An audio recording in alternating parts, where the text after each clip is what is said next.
Bienvenue à toutes et à tous dans ce premier podcast de Destin d'immigrés. Je vous parlerai du destin de femmes et d'hommes illustres et moins illustres à la recherche d'une vie meilleure. Ils ont voyagé à travers le temps et l'espace et c'est leur histoire que je vais vous raconter.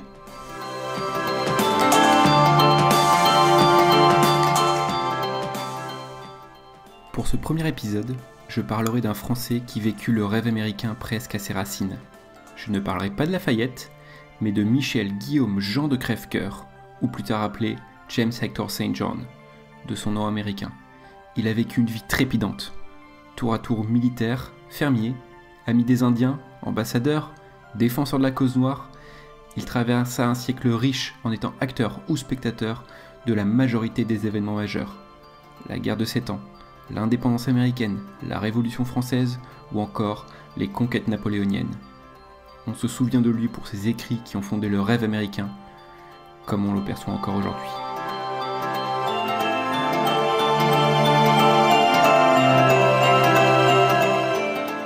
Michel Guillaume Jean vit le jour le 31 janvier 1735 à Caen. Nous sommes dans la 13e année du règne de Louis XV et en plein cœur d'un siècle que l'on appellera plus tard siècle des Lumières. À certains traits, ce siècle porte mal son nom. Le commerce triangulaire est à son apogée. Entre 40 et 80 000 esclaves noirs sont transportés chaque année dans des conditions macabres vers l'Amérique pour atteindre un chiffre astronomique de 5 millions de déportés à la fin du siècle, dont 350 000 pour les seules colonies britanniques d'Amérique.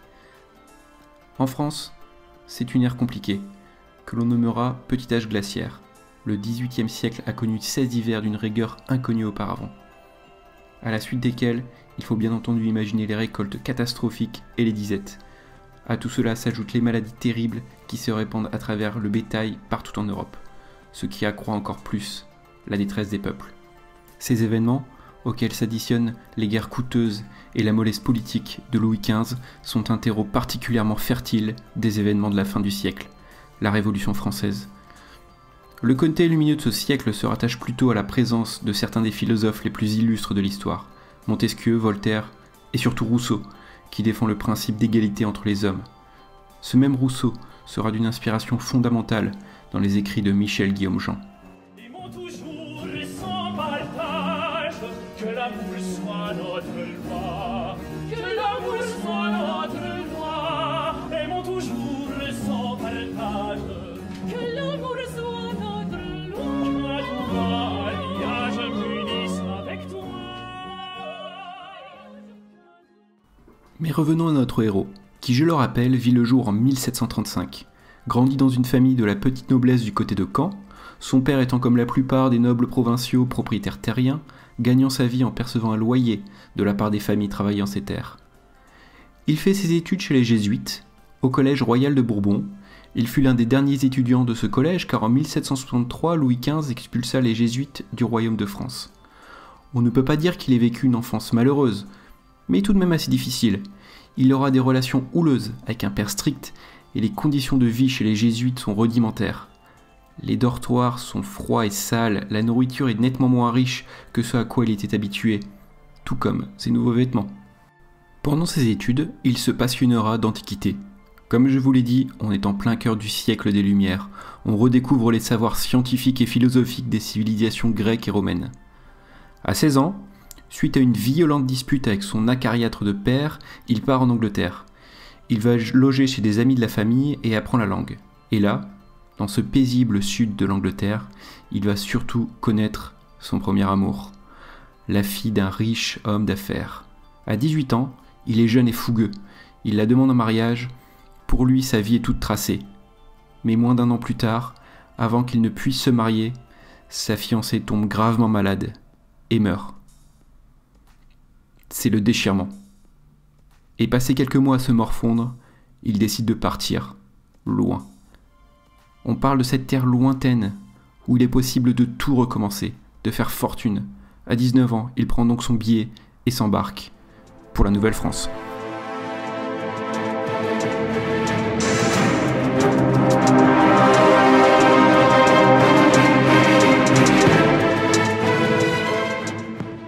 Il faut imaginer ce jeune garçon de même pas 20 ans, ayant une jeunesse confortable, partir dans une épopée pareille. Pour commencer la traversée, À cette époque, on voyageait sur des bateaux de moins de 25 mètres pour émigrer en Nouvelle-France, dans la promiscuité, avec les autres passagers, mais aussi les animaux, vaches, porcs, chèvres, poules, et j'en passe. Et surtout, tout le matériel manufacturé à ramener dans les colonies. L'humidité est partout, la paillasse, la nourriture. Au bout de quelques semaines, les biscuits sont remplis de verre et l'eau a un goût répugnant. Cette eau qui est une denrée rare. Il n'est pas possible de se laver pendant la traversée. De même que les feux sont interdits à bord, trop de bateaux sont partis en flammes à cause d'un passager négligent. Cette traversée va durer 2 longs mois, particulièrement monotones.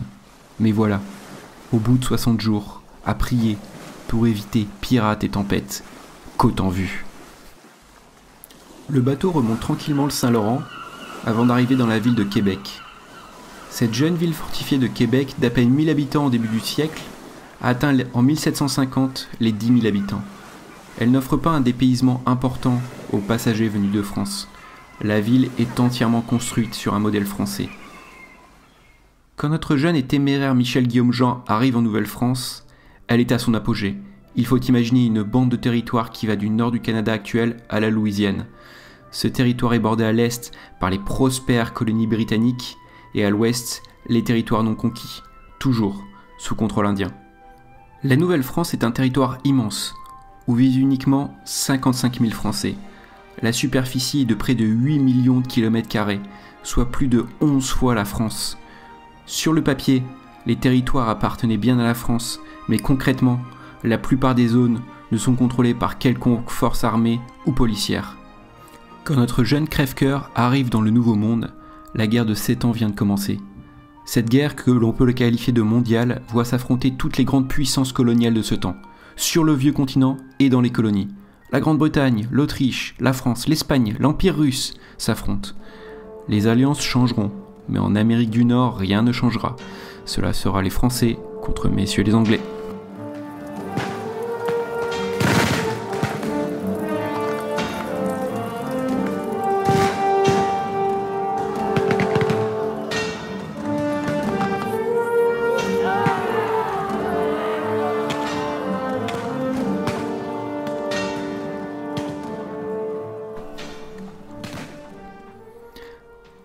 La guerre dans les colonies américaines est déséquilibrée. In fine, la France ne peut pas gagner. Trop de désavantages. Le premier avantage de l'Angleterre est de taille. Elle a une colonie de peuplement. Près de 2 millions de personnes vivent dans les 13 colonies britanniques de la côte est d'Amérique. Ces colonies attirent énormément de nouveaux colons, grâce au libéralisme économique et sociétal. Quand la France interdit aux protestants de venir s'installer au Canada, les colonies britanniques sont un véritable siphon pour toutes les religions réprimées en Europe. Quand la France garde la même gouvernance seigneuriale que sur le continent, les colonies britanniques disposent de gouvernements élus localement. Ce n'est donc pas étonnant que les colonies britanniques soient donc riches et prospères, où l'on produit coton, sucre et tabac. L'autre avantage des Anglais est bien connu, la Royal Navy. Les Britanniques n'ont pas une grande armée d'invasion, juste assez pour défendre ses côtes et faire respecter l'ordre dans les colonies. Mais ils ont une flotte puissante, la plus puissante du monde. On est autant des pirates et des corsaires, du commerce triangulaire, les débuts de la mondialisation, qui contrôlent la mer, contrôlent les ressources économiques. Les Français ne sont pas dépourvus de certains avantages. En premier lieu, leur respect pour les tribus indiennes, et pour leur mode de vie. Respect relatif, face au dédain anglais. Cela permettra aux Français de s'allier la quasi-totalité des tribus indiennes des territoires en question. C'est un avantage de taille. Les Français sont peu nombreux et n'ont aucune chance sur un champ de bataille ouvert. Nous sommes bien avant Napoléon, mais les techniques guerrières sont les mêmes, rang serré et coordination au feu. Mais revenons à notre crève-cœur. Arrivant à Québec, il est enrôlé dans les milices françaises. Ces milices ont été créées par Louis XIV pour pallier au manque de forces armées permanentes en Nouvelle-France. Tout homme entre 16 et 60 ans est incorporé d'office, avec entraînement mensuel. En cas de guerre, ils doivent tous partir au combat. Ils sont 15 000 à servir à ce moment-là, et d'une efficacité redoutable. Beaucoup de ces guerriers sont des trappeurs, ils ont l'habitude de vivre dans des conditions rudes. Ils ont surtout l'habitude de la chasse, rester discrets dans la forêt et tirer précisément quand sa proie est en vue.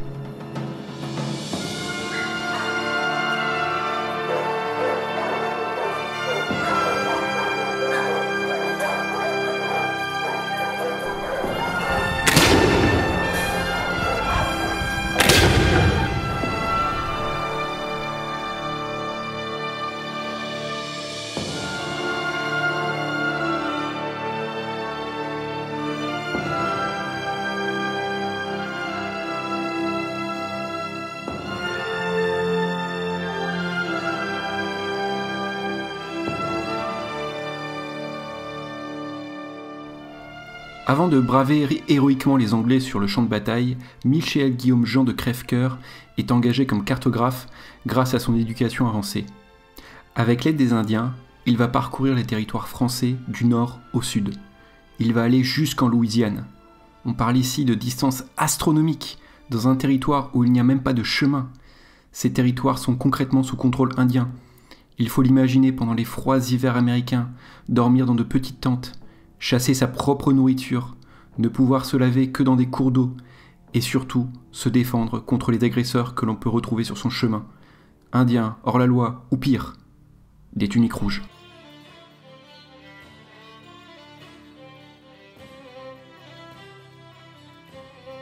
Du côté français, les choses commencent plutôt bien. Une fois n'est pas coutume, le commandant en chef des forces françaises est un pragmatique. Voyant qu'il ne peut pas gagner à la loyale contre les Britanniques, trop nombreux et puissants, qu'à cela ne tienne, nous serons déloyaux, mais victorieux. Les Français, dirigés par Louis-Joseph de Montcalm, se sont alliés avec toute une tripotée de tribus indiennes, pratiquant la guerre de guérilla contre une armée britannique combattant à l'européenne. Le jeune colon et militaire britannique George Washington sera témoin de cette tactique de combat et la réutilisera bien plus tard lors de la guerre d'indépendance, par exemple à la bataille de Monongahela. Nous sommes à côté de Pittsburgh, en Pennsylvanie. 1800 Anglais veulent arracher Fort Duquesne à 250 Français et 650 Indiens. Le général Braddock compte prendre facilement le fort à ses satanés Français. Il est à peine défendu. Mais ses troupes avancent lentement. Les canons lourds sont très difficiles à faire avancer. Près de 2 tonnes à mouvoir sur des pistes à peine tracées. Le voyage est long depuis Fort Cumberland dans le Maryland. Braddock décide donc de diviser ses forces. 1500 hommes vont foncer sur Fort Duquesne, pendant que la troupe chargée du ravitaillement fera ce qu'elle peut pour suivre. Du côté français, on suit bien les avancées anglaises. Les Indiens les épient dans la forêt. Ils ne sont pas vraiment discrets en même temps. Le son du tambour est audible à des kilomètres. Le commandant des forces françaises, Daniel Liénard de Beaujeu, sait que son salut est dans l'attaque préventive. Imaginez-vous, 1800 hommes bien armés en fusils et canons lourds, contre à peine 900 hommes sans canon. Daniel Liénard de Beaujeu se grime de peinture indienne et commande ses hommes au combat, indiens et miliciens.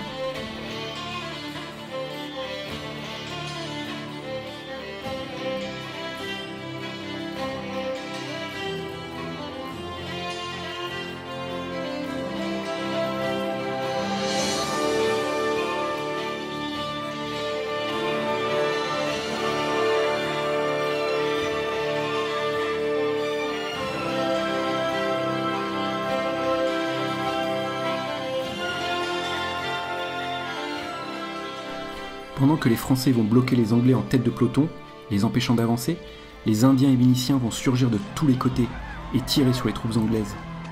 Les Indiens et Français tirent à couvert, cachés dans la forêt, tandis que les Anglais sont complètement à découvert, et le seul souci des officiers britanniques peut sembler grotesque. Il faut garder les hommes en rang. Au bout de quelque temps, les Anglais essayent de se retirer, mais ils viennent buter contre leurs colonnes arrière. C'est la confusion la plus totale. Les officiers qui encadrent les hommes meurent les uns après les autres. C'est tout bonnement une boucherie. Au bout de 3 heures de combat, le général Braddock est touché gravement et s'effondre. 63 des 86 officiers britanniques sont hors de combat. C'est la catastrophe la plus complète. Et un homme va s'élever pour organiser la retraite. Il s'agit de l'aide de camp de Braddock, un certain George Washington. C'est alors l'heure des comptes. La moitié des troupes anglaises est mise hors de combat, de même que la quasi-totalité des officiers. Le général Braddock, le plus haut gradé anglais sur le continent américain, va quant à lui mourir quelques heures plus tard. Du côté français et indien, on ne compte que 40 personnes tuées ou blessées. Il y aura d'autres victoires glorieuses pour l'armée française, pourtant en infériorité numérique, comme à la bataille de Fort Carillon. 4000 Français vont faire fuir 16 000 tuniques rouges. Crèvecoeur sera dans le même temps engagé par l'armée du roi dans ce qu'on pourrait appeler le génie militaire et établira les plans de Fort William Henry. Il sera désigné officier et cité dans la Gazette de France, ces plans ayant été applaudis par le roi en personne. Les Britanniques commencent donc à enchaîner les défaites, mais à Londres, on comprend bien l'importance économique des colonies américaines et surtout son potentiel.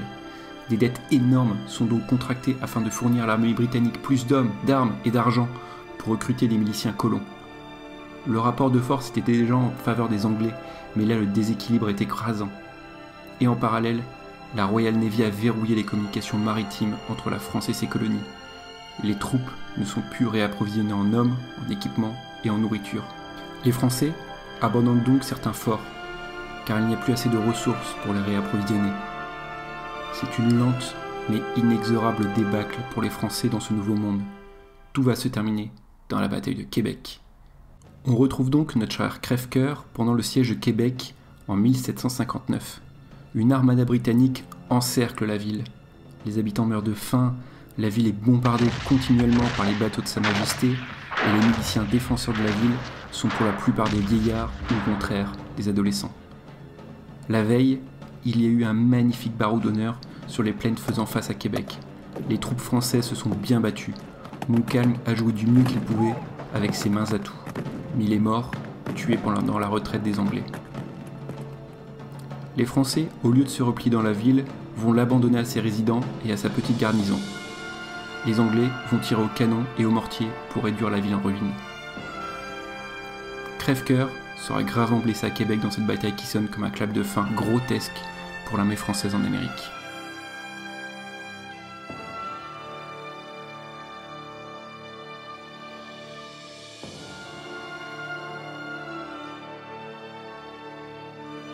La ville se rendra à bout de toutes ces années de guerre et de privation. Tout cela se solde par la prise de Montréal en 1760. En 1762, les différents alliés et adversaires de cette guerre se résolvent à entamer les négociations. C'est qu'une guerre mondiale, cela coûte cher. Bon, clairement, les Anglais arrivent en position de force et poussent leur avantage jusqu'au bout. Les Français perdent toute leur position d'Amérique du Nord, sauf Saint-Pierre-et-Miquelon. Après ces quelques années d'aventure, notre héros aspire à une vie posée, ici, en Amérique. Ces colonies peuvent bien être britanniques, il les aime. Cet esprit de liberté, que l'on soit protestant, juif, chrétien. On peut vivre en paix sans que sa religion ne soit un problème face à la loi. Il part à New York. Un nom français étant mauvais pour les affaires, il change de nom en James Hector St. John de Crève-Cœur. Il utilisera ses connaissances des Indiens et des régions pour commencer une affaire de négoce avec les Indiens dans l'état de New York et du Vermont, principalement de commerce de peau et de fourrure. Il rencontrera son nouvel amour, Mehitable Tippett, fille d'un riche négociant de New York, ville d'ailleurs dont il sera naturalisé en 1765. On est dans une ville d'à peine 25 000 habitants, mais qui bouillonne, les affaires sont prospères et des fortunes se font très vite. Après avoir suffisamment gagné d'argent, il acquiert une cinquantaine d'hectares dans le comté d'Orange. Il deviendra fermier et nommera sa propriété Pine Hill. S'écoulent alors des années heureuses. Il aura 3 enfants de sa femme, Fanny, Guillaume Alexander, Ali pour les intimes, et Philippe Louis. On est ici dans une partie de sa vie qui ressemble à un conte. Ses affaires sont prospères et il se met à écrire. Les lettres d'un cultivateur américain vont connaître un certain succès et sont toujours reconnues aux États-Unis. Elles apportent une première définition du rêve américain. Cette terre où tout est possible, quelle que soit sa condition de naissance ou sa religion. Les nobles britanniques ne sont plus enviés comme avant, et deviennent même passer de mode. Les riches fermiers américains sont la nouvelle référence. Les hommes blancs naissent égaux en droit. Ce n'est pas encore écrit dans la loi, mais c'est un fait. C'est aussi le point noir de cette Amérique que très peu d'hommes blancs comprennent alors. Elle est peut-être encore plus, si c'est possible, ouvertement raciste que le reste du monde. Ces lettres décriront les richesses de l'Amérique, ses étendues fertiles non exploitées. Il oubliera néanmoins de mentionner certains aspects, le climat rude du Midwest et les tribus indiennes hostiles. Plusieurs milliers de familles françaises vont mourir en Amérique suite aux promesses des mots de James Hector St. John. Sur ces terres, il apportera la culture de la luzerne et des haricots. Les années s'écoulent paisiblement. Je finirai mon récit ici, dans cette Amérique idyllique, où Michel Guillaume Jean de Crève-Cœur vieillit dans le bonheur en compagnie de sa femme et de ses enfants.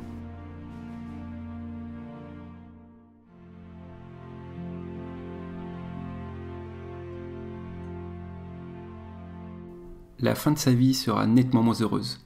Elle ne fait donc pas partie du récit. Je préfère raconter les histoires qui se terminent bien. Son bonheur sera interrompu par la guerre d'indépendance américaine. Ne voulant pas choisir son camp, il partira avec l'un de ses enfants en Europe, son petit Ali. Je vous passe les détails, mais le chemin du retour sera un peu chaotique.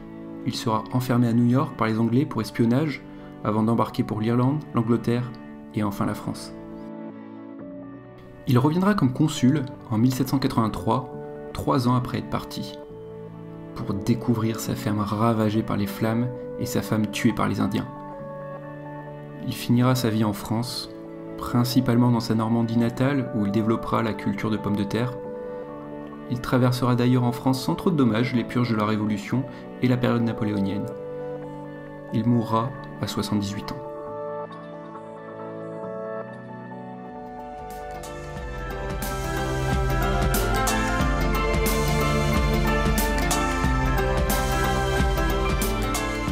J'espère que vous avez pu apprécier le destin exceptionnel de cet homme qui participa à la quasi-totalité des événements majeurs de ce siècle, particulièrement déterminants dans l'histoire du monde.